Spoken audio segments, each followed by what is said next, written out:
Andrew Storms, Creative Community Solutions and Lens Pens podcast. First off, Coach Nez, walk through us your take on how the team is able to just be more locked in the second and third period today.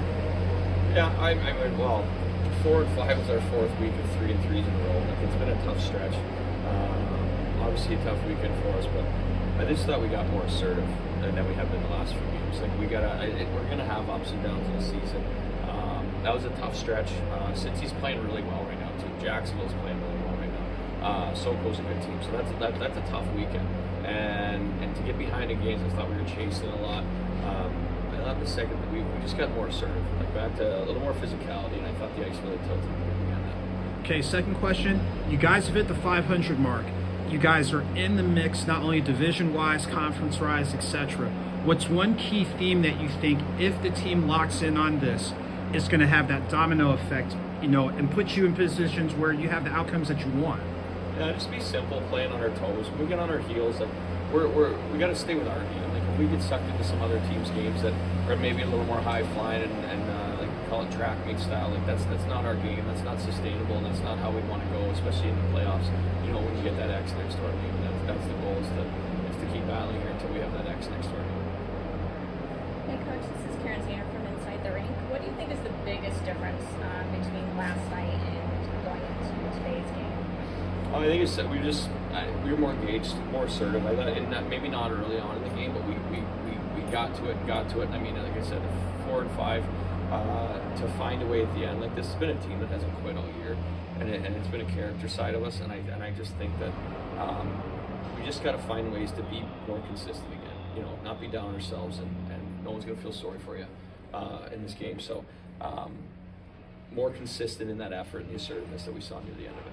Now, you mentioned being assertive today. I noticed even in the first period, that started out probably towards the middle of that first period. Is that something that, when you went into the intermission after the first, that you guys talked about? Yeah, we want to be more physical. I thought that, especially against a team like that, who's, they're getting guys behind us and sending guys. They look for odd man rushes. Like, if we can slow them down at all, and you got to get some skin on them and do that. Great, thank you. Couple questions from me, Coach. Cody Sylvester with the hat trick tonight. When your team's struggling a little bit on the offensive side of the puck, what does it mean to know that you have number 16 on the first line wing? Whether you're on the power play or at even strength, you need a big goal, you can get one out of it. Yeah, I thought our power play was good. Obviously, I mean, we gave up a couple breakaways against, and that's where Hydes came up big, so he's part of that power play tonight too. But just the shot coming off the wall, and then I thought the second was it's a great play by Army coming around the net, and we get both the guys at the net, and we need more of that. We need more dirty goals. Like, it's not going to be pretty every night, especially when you're trying to get back on the winning side. And no, that was huge tonight. I think like good, like the face off at the end with the empty net, great jump by Niels to get that stick on that, and then obviously the freebie down the wall is just because we're jumping off draws. Easton Armstrong skates alongside Eric Neely and Cody Sylvester in today's game. Can you walk me behind the decision to move Army up in the lineup? Yeah, it's just to try it. I mean, it's, there's, like I said, we're 3 games down and more to move Sippy around. I know he'd been just squeezing a little bit. He's hard on himself. He's a really detailed player and a really good teammate and that can play anywhere in the lineup. So it's to give him a chance to breathe a little bit too and just concentrate on what makes him him. And I thought he was great tonight as well.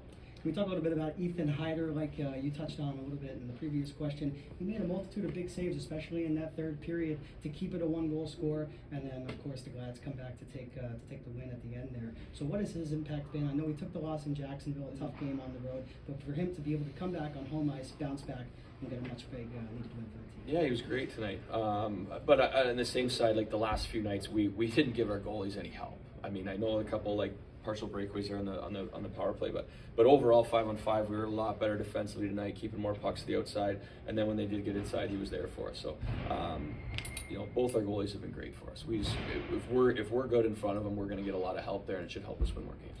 Connor Galloway scores his first pro goal tonight, and you have to be happy for him during that moment. He's been awesome, and gripping the stick maybe a little bit with no goals up to this point, but he found the back of the net on that one-time blast. Yeah, I don't know if he's gripping it, but he's getting a lot of chances because he moves his feet and he works hard.